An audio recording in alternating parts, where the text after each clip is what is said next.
the last verse this morning, because that's where I think the whole notion of karma comes in.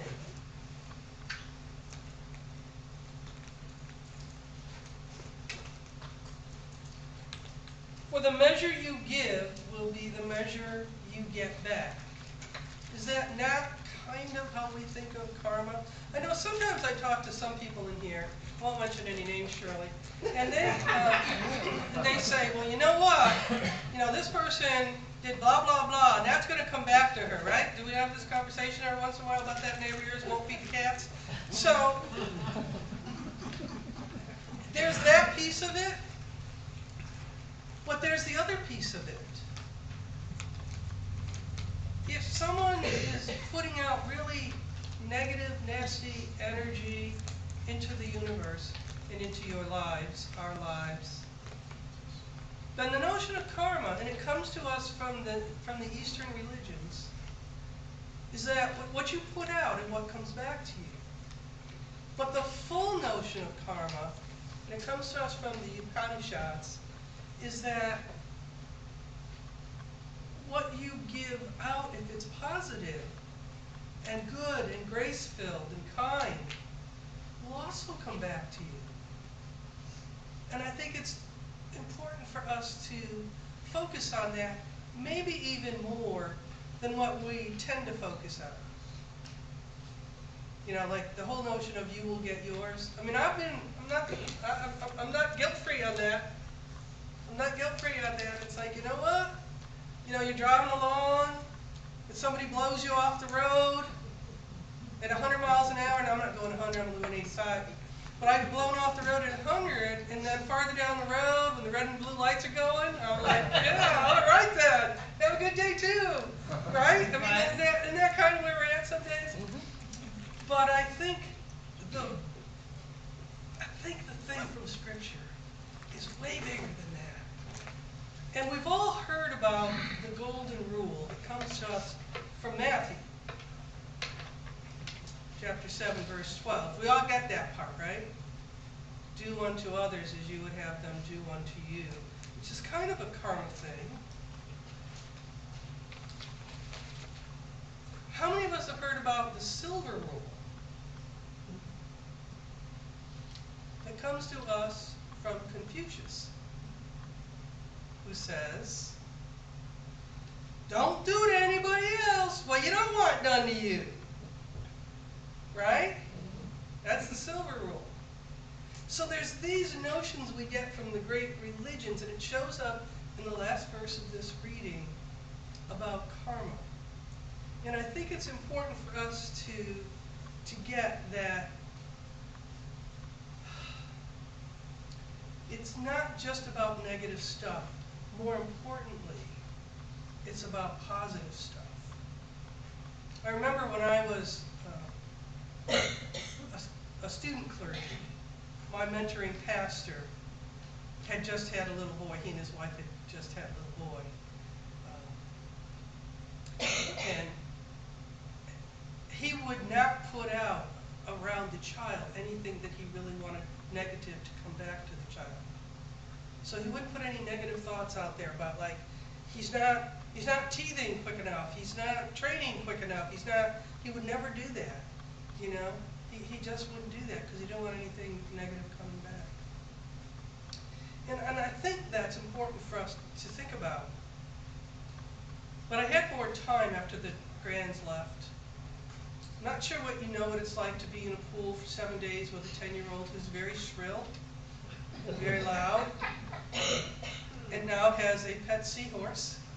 And the seahorse has an Instagram page, and I'm on the Instagram page for some reason. But anyway, I had more time after they left to think, and I looked at what came before that verse. And originally when I looked at it, I thought, you know what, darn, that's just too hard. I can't do that. There were days that I couldn't even deal with the 10-year-old. I had to go in the house. I just had to get away. And I love that child. So, I mean, imagine what it's like to love an enemy. I'm having a hard time just with the shrillness kid. But then I read somebody I really, really like, His name is David Luce, and he's a seminary president. He's a Lutheran seminary president. And he says of the first part of this passage, how easy it is for us to dismiss these words of Jesus. And that caught my attention because that's exactly how I felt. I just want to dismiss this. It's too difficult. I can't do it. And so I'm not going to ask anybody else to do it either, unless I see a halo over your head. Wait, turn the lights off. Let's check. So he says, how easy it is to dismiss Jesus' words. We might dismiss it assuming Jesus is setting up an impossible command. An impossible command. One that we cannot meet in our humanity and in our humanness. He says, or we dismiss it because we see Jesus as being a naive dreamer. Like, here's this world out here, let's all be there. So we could just say, oh my gosh, that's just naivete, that's not real, we can't make that happen. So that's another way we sometimes dismiss it. Or, he says, sometimes we dismiss it, assuming we actually follow it pretty well. Oh, I'm really good at this.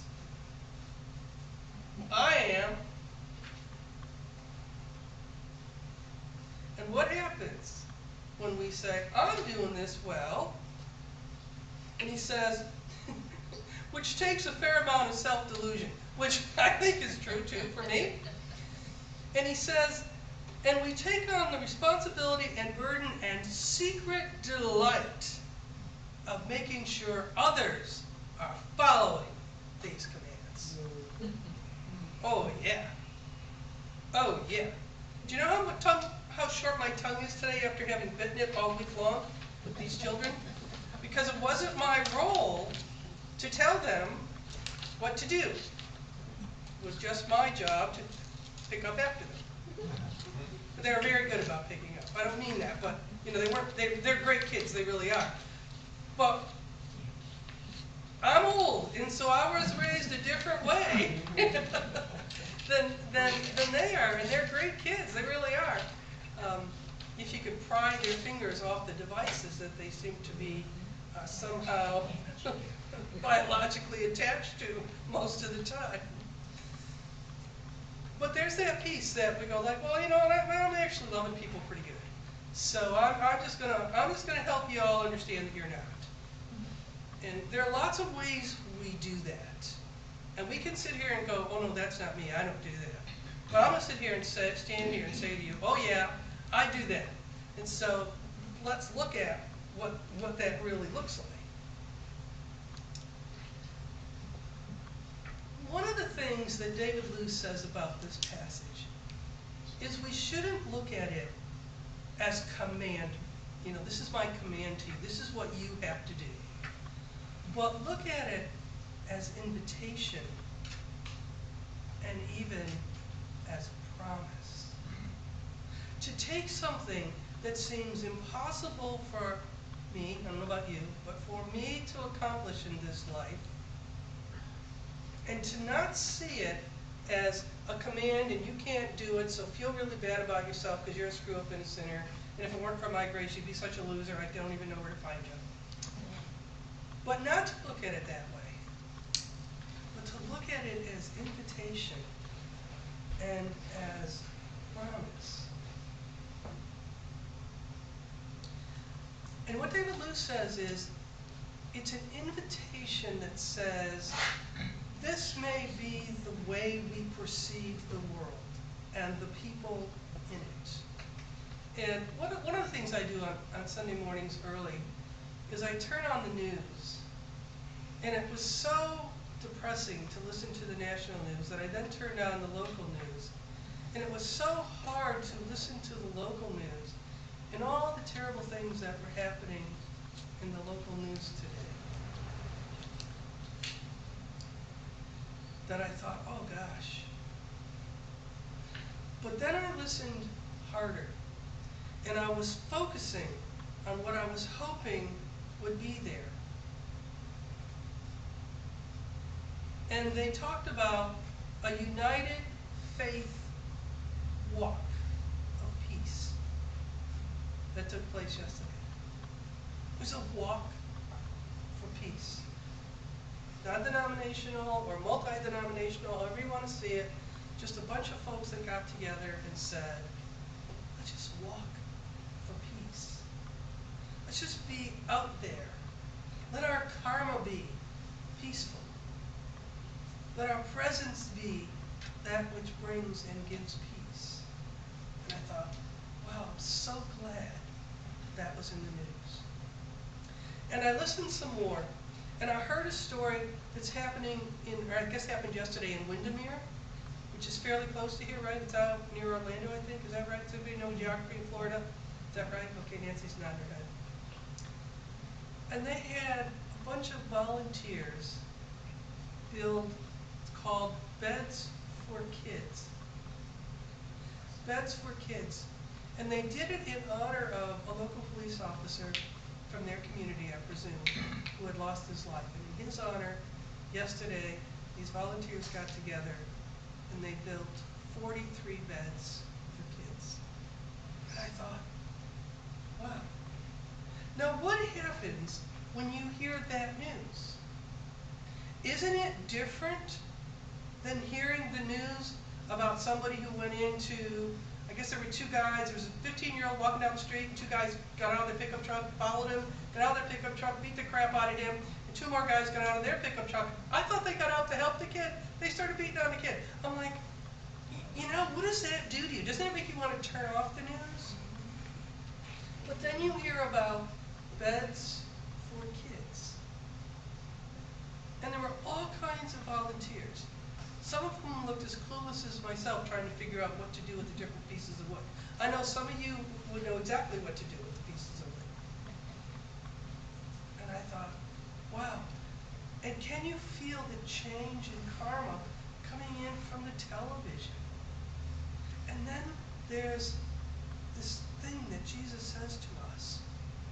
And it's not meant to condemn us. It's not meant to allow us to judge others. It's just meant to say, okay, here's the world we live in, but here's the world we might live in, we could live in, we can live in. It's up to us. It's up to us.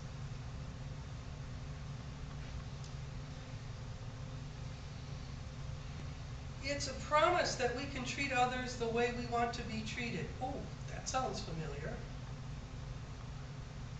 It's the promise that there is enough, and even more than enough, of whatever it is folks need, whether it's beds for kids or something else that we discover here in our journey.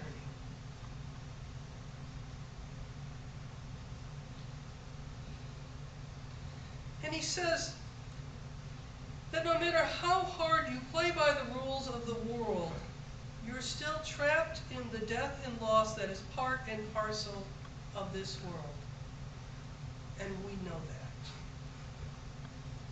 But he goes on to say, but that this world isn't the only one. Maybe not even the most real one. When we see those stories on the news, and I think I talked about these a couple weeks ago, where some bunch of strangers jumped out of their cars to pull somebody out of a burning car.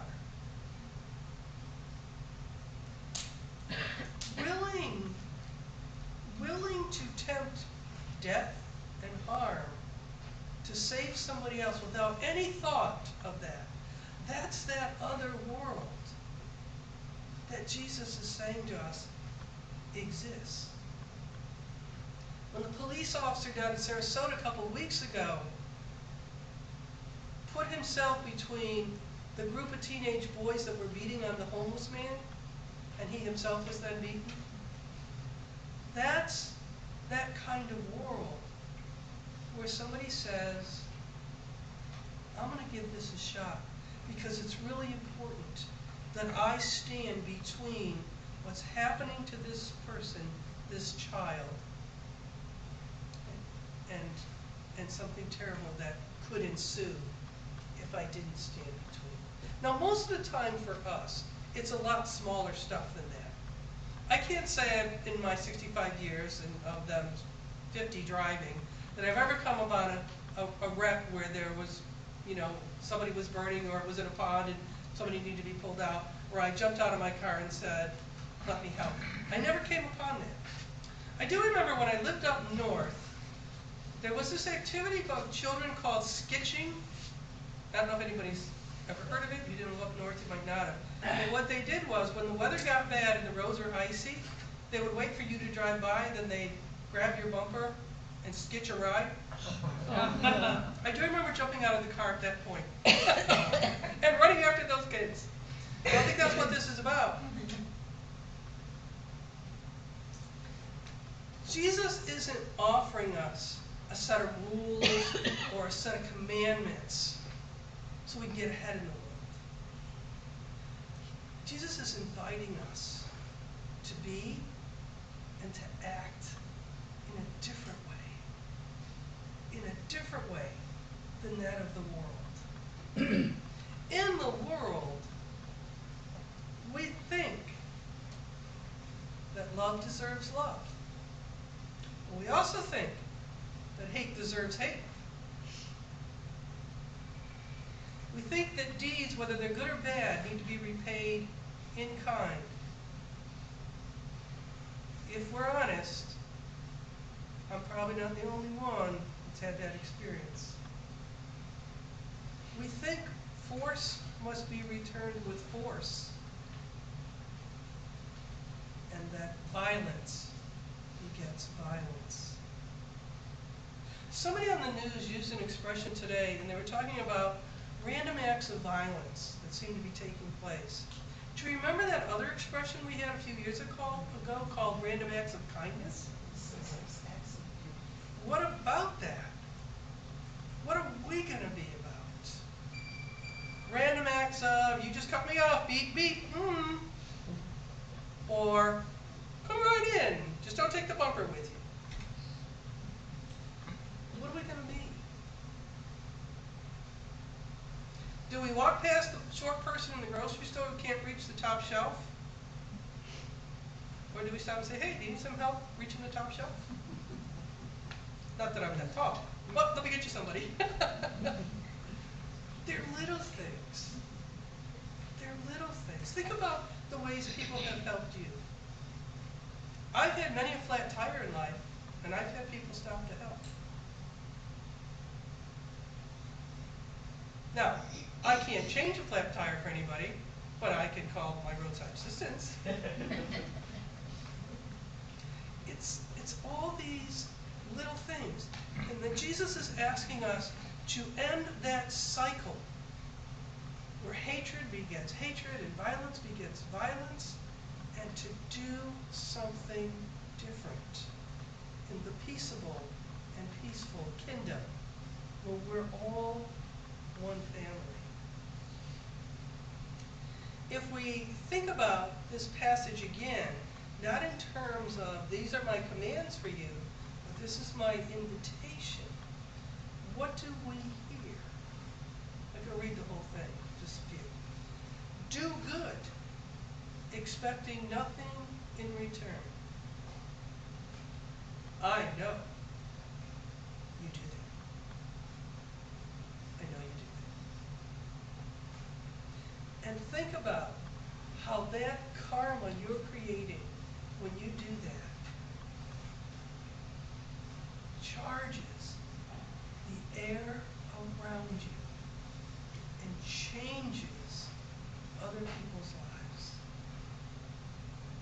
I know you do that. Do not judge, and you will not be judged. What an invitation. If the karma we give out is not to judge, and that's really hard. Really hard. I'm a J on the Myers-Briggs, which means, by definition, my personality type judges. And I remember when I was in the convent 115 years ago, that I had my spiritual director there was a nun, and she said, well, I'm a J too. And the way I deal with that is I say, okay, I'm a J, but let me not judge harshly. Sometimes we have to work with some of these. Do not judge, and you won't be judged. How many think that works? Oh, nobody, right? Nobody thinks that works. What if you thought it worked? What if for 1 week we all tried not to judge or to articulate those judgments we have and see how it changed things? What if we tried that just for 1 week? To not articulate. Lynn's just smirking. There must be a reason. Not to articulate a judgment. And to see how that changes things. Now, when my granddaughters were here, when our granddaughters were here, it didn't change much. My tongue got shorter, but it didn't change anything. However, I do know in other situations with adults that when I choose not to make a statement that is judgmental, it changes the energy in the situation. So I guess that's one of my challenges to all of us. Let's try this week not to articulate our judgments and to see how that changes our experience at the grocery store, the gas pump, the kitchen table, the workplace. See how that changes. Do not condemn and you will not be condemned. Maybe these are Jesus' promises to us. Maybe Jesus is saying, don't judge. I won't judge you. Don't condemn. I won't condemn you. And what about this one? Forgive, and you will be forgiven. If you've ever had a conversation of forgiveness where you were hurt and you chose to forgive, whether immediately or after some time, it changed that relationship. And it changed you, just as it changed me. It changed the person that we forgave and the person who forgave us. It changes us. And that's the promise of this scripture. It's a passage of invitation and promise. And our God is so good to offer it to us, not just today, but every day.